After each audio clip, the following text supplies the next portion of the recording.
Bismillahirrahmanirrahim. Assalamualaikum warahmatullahi wabarakatuh. Perkenalkan, nama saya Muhammad Zainal Ishaki Jazi. Saya santri petik angkatan 9 dari jurusan pengelolaan sistem dan jaringan. Pada kesempatan kali ini saya diberi kesempatan untuk menerangkan tentang jaringan komputer. Sebelumnya mungkin ada yang udah tahu atau pernah mendengar apa itu jaringan komputer. Nah, jaringan komputer merupakan jaringan telekomunikasi yang memungkinkan komputer untuk saling menukar data. Tujuan dari jaringan komputer adalah agar bisa mencapai tujuannya. Pada bagian dari setiap jaringan komputer bisa memberikan serta meminta layanan. Jadi tak lengkap ya kalau misalkan ada perangkat IT ini atau perangkat elektronik seperti laptop, komputer atau handphone gitu. Jika tidak memiliki jaringan, mereka tidak akan bisa saling terhubung satu sama lain.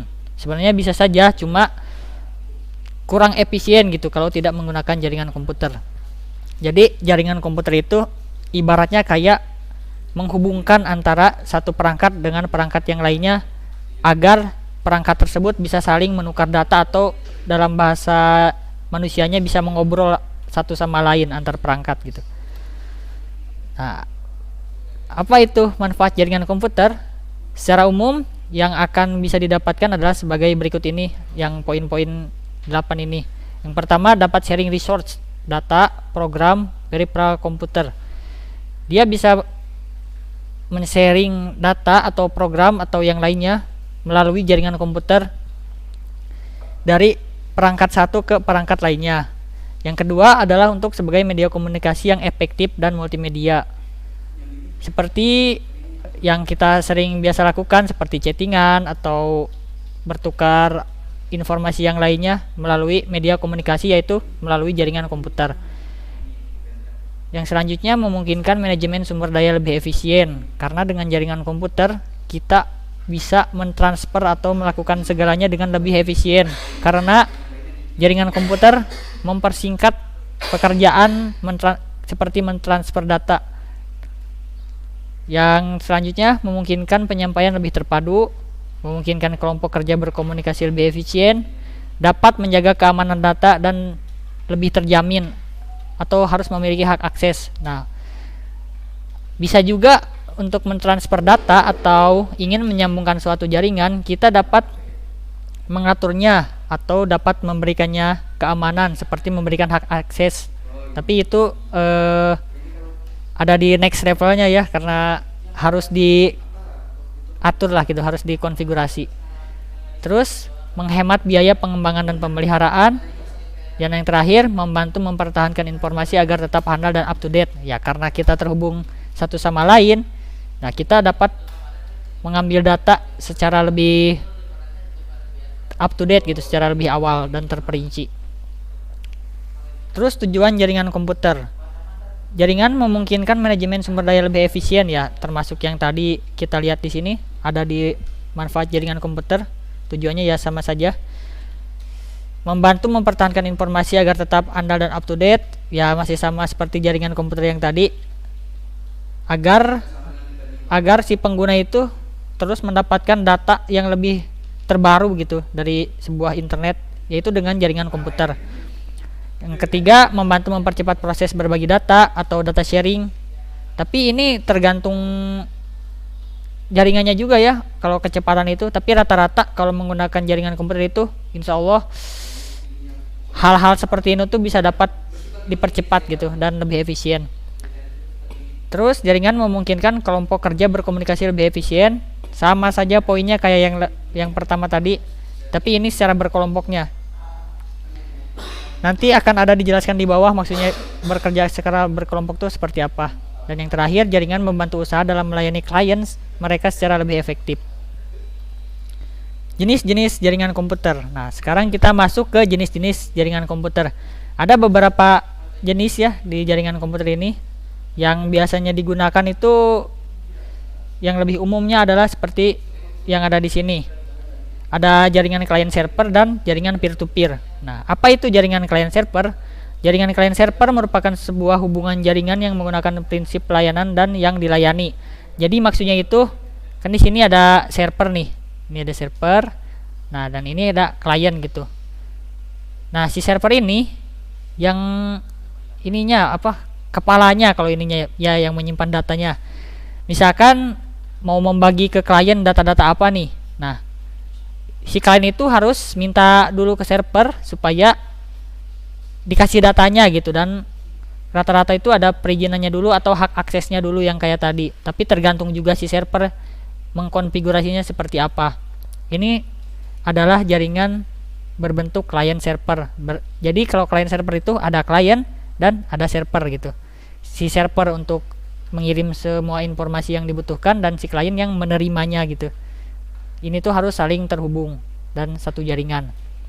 Yang kedua ada jaringan peer to peer. Peer-to-peer adalah kumpulan beberapa komputer yang biasanya tidak berjumlah banyak yang terhubung dalam jaringan untuk melakukan koneksi, berbagi data sharing, dan memakai sumber daya resource komputer lain seolah itu komputer sendiri. Nah, yang kedua ini ada peer-to-peer. Peer-to-peer ini jadi agak berbeda dari yang tadi klien sama server. Peer-to-peer ini jadi tidak ada server, tidak ada klien. Bukan tidak ada server, tidak ada klien ya, tapi komputer A dan komputer B itu yang A bisa jadi server, bisa juga jadi klien. Begitupun sebaliknya, yang B juga bisa jadi server, juga bisa jadi klien. Jadi peer to peer itu komunikasi face to face lah gitu kalau manusianya itu, tapi dalam sini namanya peer to peer gitu.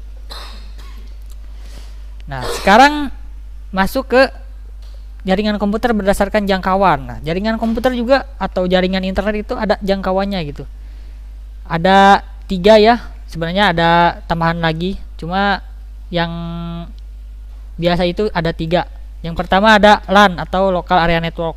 Adalah jaringan komputer yang jaringannya hanya mencakup wilayah kecil, seperti jaringan komputer kampus, gedung, kantor, dalam rumah, sekolah atau yang lebih kecil lainnya. Nah, di sini ada contoh gambarnya LAN. Ini adalah topologi ring ya namanya. Topologi juga ada berbagai macam jenis, ada topologi ring, topologi star, topologi tree, dan topologi bus. Nah, ini contohnya salah satunya adalah topologi ring. Jadi local area network itu satu jaringan dalam contohnya tadi misalkan suatu kampus seperti di petik ini. Nah, jadi si komputer ini harus bisa saling terhubung, harus bisa saling mengobrol dan tertuju ke satu server yang sama gitu. Entah itu menyambungkannya memakai LAN ataupun wireless. Kalau di petik ini ada 2 jenis jaringannya, bisa memakai LAN dan ada juga memakai wireless. Misalkan di petik ada 2 lab kan, ada kelas Madinah dan ada kelas Mekah. Nah, yang kelas Madinah sama kelas Mekah itu network ID-nya berbeda. Yang Madinah 4 titik sekian dan yang Mekah 5 titik sekian gitu. Tapi dengan LAN itu dua jaringan yang berbeda itu harus bisa saling terhubung gitu, harus bisa saling mengobrol, yaitu dengan cara di routing sih, itu lebih nextnya lagi. Yang kedua ada MAN, Metropolitan Area Network. Jaringan MAN adalah gabungan dari beberapa LAN. Jangkauan dari MAN ini antara 10 hingga 50 km. MAN ini merupakan jaringan yang tepat untuk membangun jaringan antar kantor-kantor dalam satu kota, antara pabrik atau instansi dan kantor pusat yang berada dalam jangkauannya. Nah, kalau MAN ini adalah gabungan beberapa LAN. Misalkan sini ada perusahaan A nih. Di sini udah memakai LAN kayak yang tadi yang awal ini. Ini perusahaan B, C, D dan E gitu. Mungkin ini perusahaan-perusahaan ini bekerja sama gitu, atau misalkan ini cabang-cabangnya. Nah, si ini tuh meskipun berbeda network ID-nya harus bisa saling terhubung, yaitu dengan cara menyambungkan beberapa LAN tersebut ke suatu jaringan lagi, dan yang itu bernama MAN atau Metropolitan Area Network. Jadi MAN itu nextnya dari LAN. Yang terakhir ada WAN atau Wide Area Network. Wide Area Network merupakan jaringan komputer yang mencakup area yang besar. Sebagai contoh yaitu jaringan komputer antar wilayah, kota atau bahkan negara, bahkan juga bisa antar benua, atau dapat didefinisikan juga sebagai jaringan komputer yang membutuhkan router dan saluran komunikasi publik. WAN ini lebih nextnya lagi dari tadi LAN dan MAN gitu.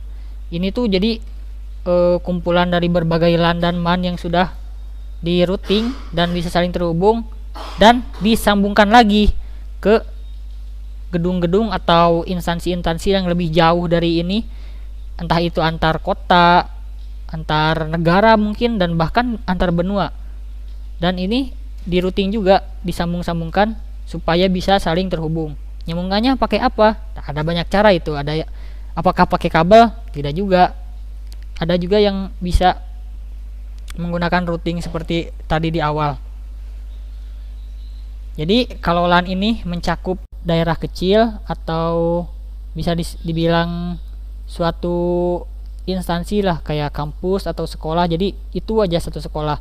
MAN itu gabungan beberapa LAN, atau bisa mencakup kota lah. Dan WAN itu mencakup lebih jauh lagi, bisa antar negara atau bahkan antar benua. Sekarang berdasarkan media transmisi. Kalau berdasarkan media transmisi, jaringan komputer itu ada dua. Yang pertama ada yang pakai kabel atau wired network, dan yang kedua ada wireless atau tanpa kabel. Wireless itu kalau sekarang mungkin lebih dikenalnya kayak wifi gitu. Jadi kita tuh nyambungin tanpa kabel gitu, cuma nyambungin pakai perangkat doang.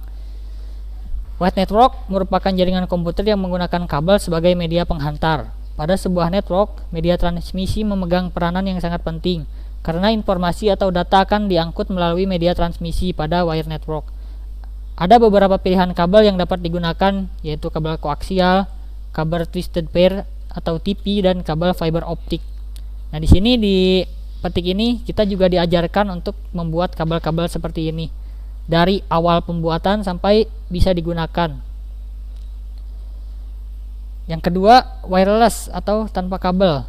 Wireless merupakan jenis jaringan komputer yang menggunakan media transmisi data tanpa menggunakan kabel. Media yang digunakan seperti gelombang radio, inframerah, Bluetooth, dan microwave. Wireless bisa difungsikan ke dalam jaringan LAN, MAN, maupun WAN. Wireless ditunjukkan untuk kebutuhan mobilitas yang tinggi. Nah, yang tadi masih bingung atau bertanya-tanya, Kak, kok ini gimana cara nyambunginnya gitu antar kota, bahkan antar negara gitu, apakah harus selalu pakai kabel? Tidak juga, karena di sini ada teknologi bernama wireless atau tanpa kabel. Jadi tanpa menggunakan kabel ditarik dari ujung sini ke ujung sini pun mereka bisa saling terhubung dengan menggunakan wireless ini gitu. Mungkin itu saja yang bisa saya sampaikan. Apabila ada penjelasan saya yang kurang jelas atau salah dalam penyampaian, mohon dimaafkan. Apabila kurang jelas bisa didiskusikan nanti di grup, atau mungkin boleh japri saya pribadi, nomor saya ada di grup. Mungkin sekian dari saya. Assalamualaikum warahmatullahi wabarakatuh.